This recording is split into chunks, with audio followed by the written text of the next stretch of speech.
it took an age to come online there, absolute age. Once again, I hope you're doing all right. Just something I've just noticed. I don't know, it might be me at my end, but my broadcast from yesterday seems to have disappeared off my Facebook feed. I'm not sure whether there's changes afoot in the way that when you do a live stream, you have to save it in some way. However, it is up on my YouTube channel. So if you did not see yesterday's broadcast, because it was very early in the morning, and the reason for that was simply I had to get into town to get some maintenance done on my bike, which I'm going to have to do again on Monday, which is a bit of a pain. But anyway, just curious to this broadcast doesn't seem to be on my Facebook page.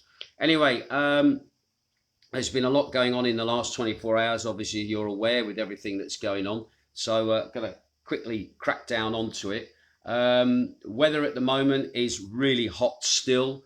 Can I thank Amanda for a concise weather forecast? She says, morning, Ginge, Sunday's weather, hazy sunshine, very hot. We're in yellow alert at the moment for extremely high temperatures. Temperatures here are going to feel like 33, but they're going to feel like 37. Once again, the Civil Protection Ministry have kept their order in place. There is a curfew from 6 o'clock onwards in certain areas of the island, wooded areas, etc., etc. You're not allowed to go into those areas after 6 o'clock until 6 o'clock the following morning. It's also been noted as well that we haven't had any fires here at the moment, which has been good. There was one fire in Macardo, but that was a house fire. And luckily they kept that under control and it didn't sort of spread and become like a wildfire. So that's the only fire that I know of at the moment. I will say this, that the media here in Zakynthos hasn't released that story yet, but because the fire was in Macardo in the village here, we all know about it in the village. But other than that, we've been very, very lucky in comparison to other parts of the country. And I will come on to that in a little bit more detail in just a short while. Just to let you know, flights for today in from the UK. There's 9 flights in from the UK. There's also 1 flight in from Dublin as well, and that's coming in at 13:25. I know Jane's not very happy about the flights in today because she's virtually living today down at the airport as part of her job. So once again, we're still seeing more people arrive, which is really good news. Right, let's have a look at the COVID stats across Greece within the last 24 hours. New infections are down, which is good. 2,768 new infections are recorded across the country. Yesterday, you might remember, 2,925. That means the total amount of infections since the pandemic started in Greece has been 512,342. There were 7 new cases identified at entries into the country. That was slightly up on the 6th the day before. And according to the national stats yesterday, Mykonos had 19 new infections. We've been following Mykonos very closely because we seem to get lumped in with whatever happens to them will happen to us. Rhodes, believe it or not, has had 109 new cases. I'm not sure if Steve Kimberley is still over Rhodes at the moment, but they've had a lot going on over there with fires and power cuts and obviously infection rate there. Lefkada, which is one of our neighbours, very small island, they've had 14 new cases. Corfu, again, one of our neighbours, they've had 40 new cases within the last 24 hours. And why Corfu is not in the red at the moment beggars belief, but we'll wait and see what happens with them. Anyway, as for the prefecture of Kefalonia, no new cases have been reported there, so that's a bit of positive news. And as for us in Zakynthos, we've only had 6 positive cases reported within the last 24 hours. So our epidemiology there does seem to be on the decline. The total figures actually for the month of August, I was doing a retally of figures and going back over and just making sure that I'd got the correct amount. For the month of August so far, we've had 98 cases here on Zakynthos. When you consider it's only the 8th of August, that's a lot of cases. When you consider that in July we had 272, and then in June we only had 7, and then in May we had 44, and then in April we had 177, March we had 184, February we had 70, and in January we had 30, 93 in August. At the moment, for this early time in August, we obviously want that figure not to increase too much. All right, we're going to get something. There's no realms, no dispute in that. But again, we just want it to sort of stabilise now and not make it any worse, because at the moment we are still in our mini lockdown at the moment here on Zakynthos, which is affecting trade. It's affecting people's holidays. And again, we just want to be able to get through and get a reasonable summer. When it comes to deaths at the moment, across Greece at the moment from COVID, they have actually dropped, quite a dramatic drop actually. 21 deaths reported yesterday. Today, only 10 deaths across Greece, bringing the total now to 13,058. Once again, our condolences to those families that are affected. When it comes to ICU incubations and that is slowly starting to creep up at the moment. 192 cases reported to you the other day. At the moment, it's 198 cases at the moment in ICUs. At the moment, still no more information about the Zakynthos Hospital, how many people are in the COVID clinic. The last report we had that there were 10 people in the COVID clinic, but no one in the ICU at the moment in that location. So let's hope it stays that way. But anyway, across the country then, 120 males are in ICUs and 78 females. And again, once again, the benchmark for the Greek National Health System is 900. That's how many beds they have that can cope with COVID at the moment. Right, let's go and look at the news then. At the moment, as you're probably aware, I think the fires have taken centre stage over COVID at the moment, especially here in Greece. These are some of the stories that's going on, and some of it, I've got to be honest, it is absolutely dramatic with what is going on here in the country. Really pleased here that Zakynthos is not experiencing, not that we haven't in the past experienced what's gone on in other parts of the country, but we're just hopefully our boys here are keeping a lid on everything. I've also been told that there are volunteer patrols that are out who are really checking their areas, being very suspicious of strangers coming into areas, to making sure that nobody is there basically to watch the flames dance. And we do have cases of arsonists come and want to watch the flames dance. So at the moment, Zakynthos, no real issue with fire, except that everybody's on extra vigilance at the moment. But when you look at the rest of the country at the moment, flames swept through a town near Athens overnight as wildfires burned across Greece for the 5th day on Saturday, with hundreds of people being evacuated by ferry from the island of Evia, which is east of the capital. Anyway, the fire on Mount Parthia on the outskirts of Athens forced the evacuation of thousands of people late on Thursday, with emergency crews facing winds and high temperatures as they were battling to contain that fire. Now, strong winds pushed the fire into the town, I hope I say this correctly, Thramodoris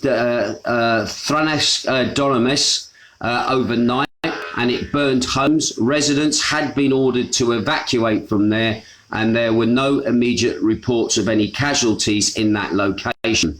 A local said, by the name of Thanis Clodis, said it's really bad. All of Greece seems to be burning. The Prime Minister, Mr. Takis, speaking after visiting the main fire control centre in Athens, called it a nightmarish summer, adding the government's priority has been first and foremost to protect human lives.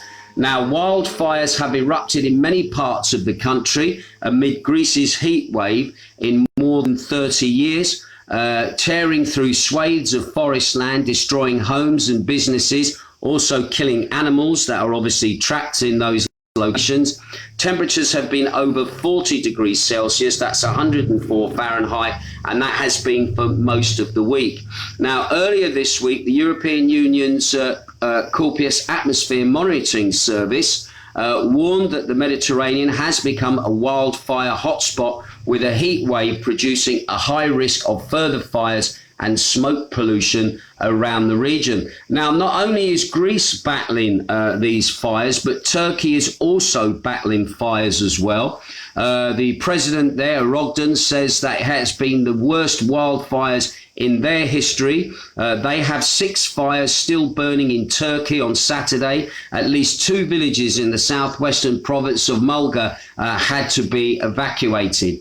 8 people have died also in the fires that have ravaged Turkey, and it's been mainly affecting their Aegean and Mediterranean coastal areas, and they've had fires there burning for around 11 days. Now, during this, tens of thousands of hectares have forced thousands of residents and tourists in those locations to obviously leave their homes as well, and obviously their hotels. Now, meanwhile, in Greece, believe it or not, more than 700 firefighters, including reinforcements from Cyprus, France, and Israel, have been deployed to fight the blaze in the north of Athens, assisted also by the Greek army and obviously the water bombing aircraft as well from Greece here as well. Now, fires on Evia.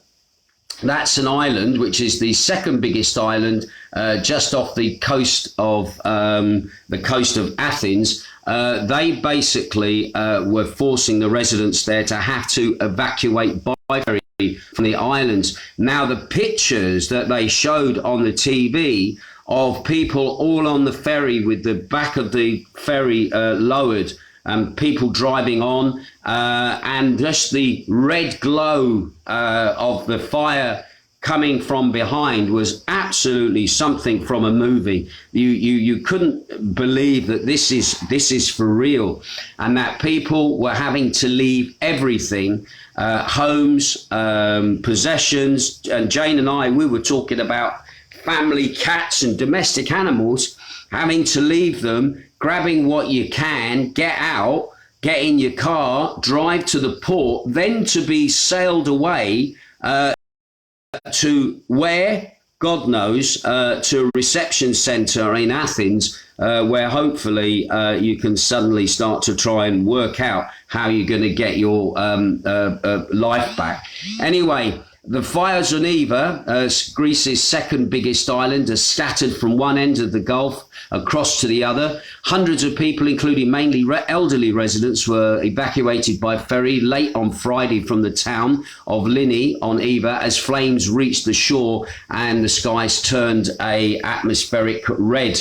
Anyway, authorities have battled more than 400 fires across Greece in the last 24 hours, and the biggest fronts are still burning on the north of Athens, Evia, and areas of the Peloponnese, including again the site of the ancient Olympic Games. Again, we talked about that yesterday at Messina. We actually have friends who live in that area, and at the moment they say they have been very worried about what's going on, obviously hoping that their little they have a business there of apartments for the summer, mainly German tourists is there and Greek, and then obviously making sure that the fires don't get into their business as well. And there's also the big golf course there as well, and obviously again trying to keep the fires from getting in there. Anyway, at the moment, when last reported, only one man has died so far, and he was the gentleman I spoke about yesterday on my earlier podcast. He was a volunteer fireman who was rushing to obviously get involved in putting out the fires, and a pylon then obviously came down and killed him while he was on his way to fight the fires. Now, Mitsotakis has said, the Prime Minister here, the government planned to reimburse people affected by the fires, and he would designate the burned land as areas of reforestation. So again, he's already making promises that he's going to bail everybody out who's been affected. I wonder if he's going to make sure that they're vaccinated first before they can get any sort of bailout. I know it's a facetious comment, but it's just the way that a lot of people feel about the Prime Minister at the moment. But we're going to see if he's going to live up to his promises of helping everybody in times of crisis, and not just taking the PR photo opportunity of being welcomed by old men while everything around them burns. Again, a lot of people are very, very critical of the Prime Minister at the moment and about what is going on as well.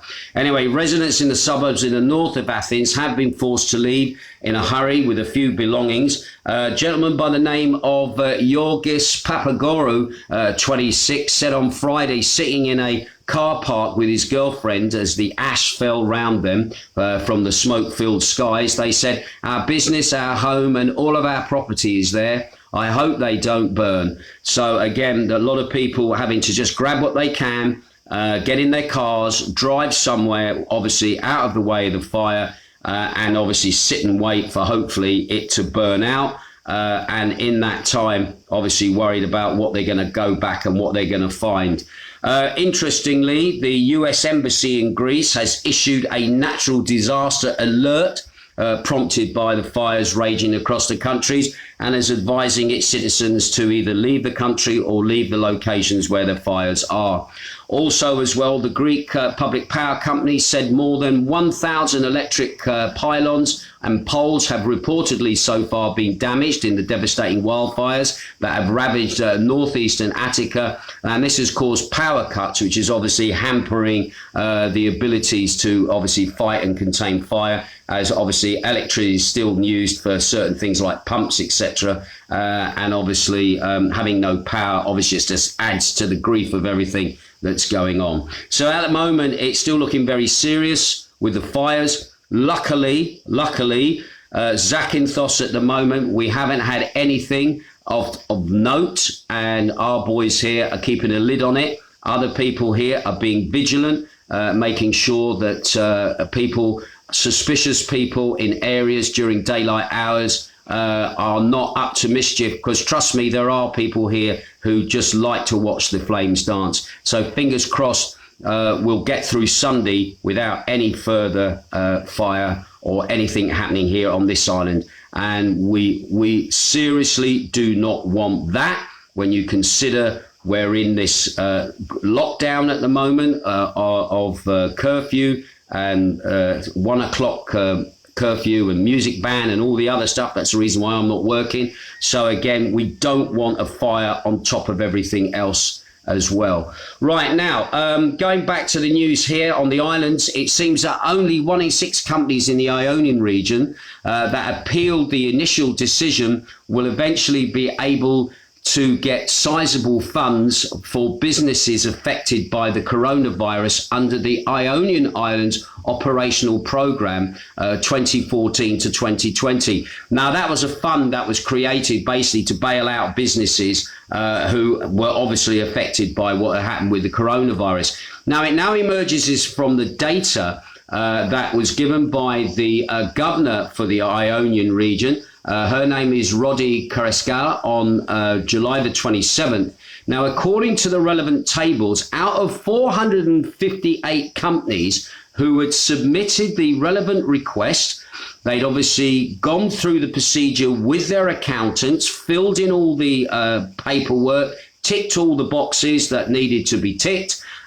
Only 67 of those companies out of 458 are actually looking to get any compensation. So basically 391 had their requests rejected. Now, this development has shocked and angered entrepreneurs and the accounting firms who obviously had to prepare all the relevant files and paperwork, as the reason for the rejection is stated completely it is for insignificant reasons, or even that the budget was basically exhausted. So basically what they were saying is, on one hand, you didn't qualify for some insignificant reason, and on the other hand, there wasn't the money left in the budget in the first place to be able to bail people out. So why give people false hope, get them to fill in paperwork when obviously they ain't going to get nothing?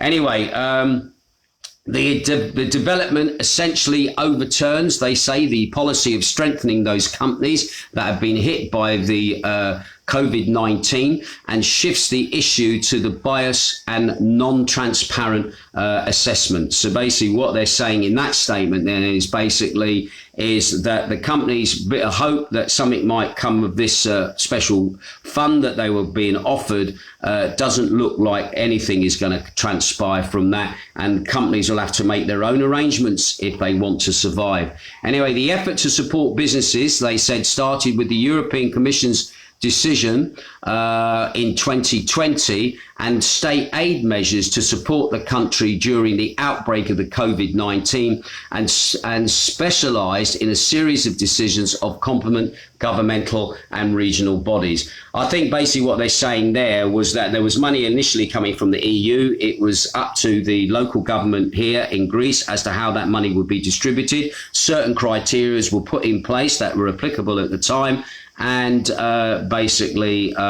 you may have got some money to bail out your business. I'm looking at that now with everything that's going on with the fires. And Mitsotakis is making all these promises now to help everybody out and get everybody back on their feet. Where is the money for this going to come from? And also, is he going to live up to the word? It's all very well saying, yes, I've been very shocked by what I've seen, and yes, we're going to help people out, we're going to do this, but it will all come in the detail. And again, if you think about last year when we had the hurricane Thanos that swept through Zakynthos in Kefalonia, a lot of people made a lot of money out of that, and a lot of money was misused on that project, and a lot of people were able to bail themselves out from what happened with COVID with the money that came from the mini hurricane. And I'm just wondering how thorough, if any money is given towards reconstruction, shall we say, after these fires, how that is going to be policed, how that's going to be monitored, and how that is going to be implemented as well. So again, there's a lot of fallout to come, which is obviously just adding to everything that's going on with COVID, lockdowns and everything else. So making this year, really 2021, far worse than what 2020 was. Another little quick story. Car accident occurred around 7:30 yesterday evening in the Kouramini beach area in Zakynthos town. You know, that's that long road where all the Greeks like to go and use the beach. And the accident occurred round about where the municipal kindergarten was. It seems a 45-year-old woman was trying to cross the road there. She got hit and dragged by a passing vehicle. And according to the first information, the unfortunate woman was slightly injured and then was taken to the Zakynthos General Hospital. However, the police are saying, please note, it is very, very busy on the roads at the moment. Despite everything that's going on, there's a very big amount of people going down to use the beach along in that area. So can people please be very aware of traffic in and around that location. Right, you're saying, Ginge, where's the good news? Well, I've got a bit of good news for you. I've got two bits of good news. Jet2 Holidays, the leading UK travel agent with many destinations in the Mediterranean, the Canary Islands, and also Greece, along with its airline division, jet2.com. They announced a huge increase in bookings to green and orange list destinations, of which we are one in the orange list as far as the UK is concerned. Now, they're saying that their confidence is growing following the UK government's decision to expand the list of destinations that can travel this summer. Data from Jet2 and Jet2 Holidays show that bookings for summer 2021 for green and orange destinations have increased by a total of over 250% compared to Tuesday for departure in August, with customers wanting to make the most of their opportunities to enjoy their holidays this summer. Now, in addition, the certainty and value of booking atoll protected holiday packages has increased bookings for the tour operators' holiday packages by more than 300%. So 300% up on the bookings for Jet2 compared to the day before the announcement, which was on the Tuesday, when more customers started to flock to book gateways, obviously getting online to book their holidays for August. Now, following the announcement that fully vaccinated customers and children travelling with them under the age of 18 can now fly to over 40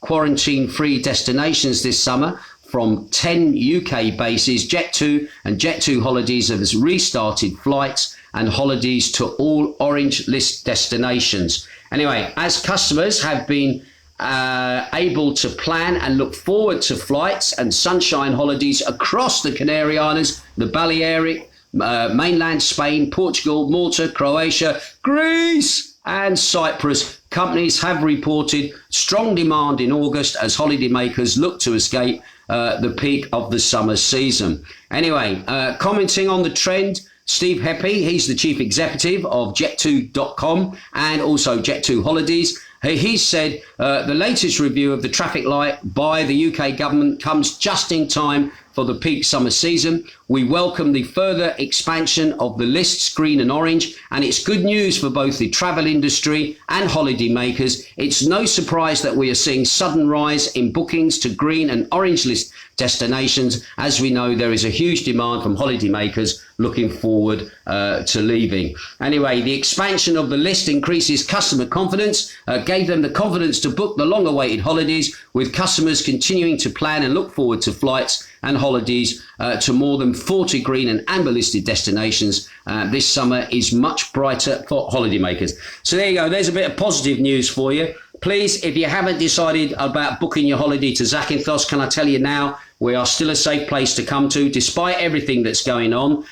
Just give us this week to see if this ban gets lifted, which fingers crossed, hopefully it will. It's, I think, just a lip service thing that they put in place to make out they're doing something, when in effect they're not really doing bloody anything, to be quite honest. And hopefully, please do not be put off by the stories of the fires. Do not be put off by what's gone on with COVID. If you want to come.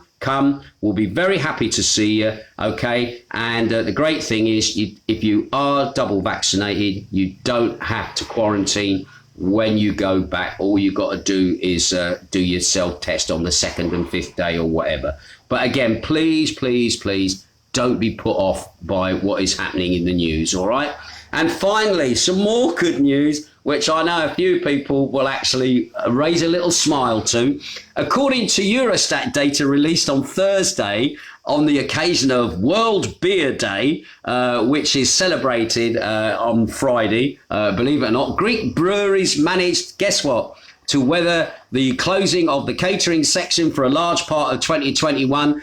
And what's more, they also increased production. Yes, beer production in Greece rose in 2020 by 3.44%, which means you're talking about 411.38 million of hectolitres. That's a lot of beer, all right, compared to the 397.69 million hectolitres in 2019. But it's a bit lower than in 2018, where they actually produced 409 million hectolitres in that year. Anyway, this puts Greece now, believe it or not, in the overall top 40 of producers of beer. Actually puts them in number 15 in the EU member of countries. So there you go. That looks good. And also, Greece managed to increase its exports. The old mythos was going abroad. I'm not sure if the Alpha gets exported, but I know definitely the mythos gets exported.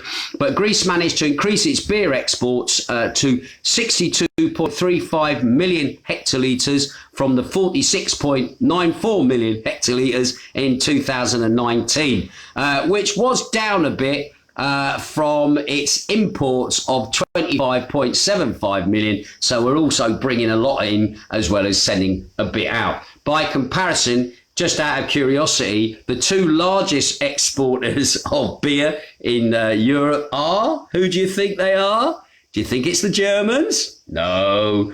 Do you think it's the Dutch? Yes. You think it's the Belgians? Yes. Yes, it seems Netherlands and Belgium. The Netherlands exported 1.9 billion hectolitres in 2020.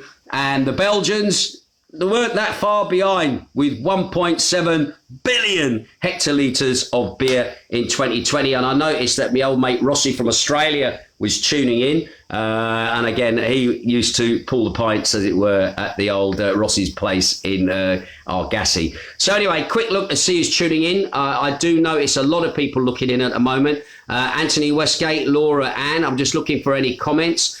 Simon Grindley as well. Gail as well is tuning in from Hot Lips up there in Laguna. Nice to see you looking in. You're probably like us, you're twiddling your thumbs. No entertainment allowed, but at least your bar is still allowed to be open.